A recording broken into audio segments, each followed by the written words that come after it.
सबसे नीक बाटे सहिया किसानी, खुशी बाटे रउआ घरवे में बहानी।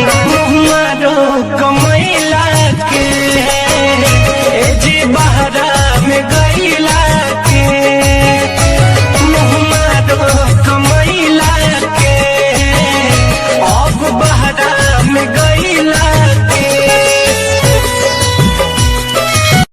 सबसे नीक बाटे सहिया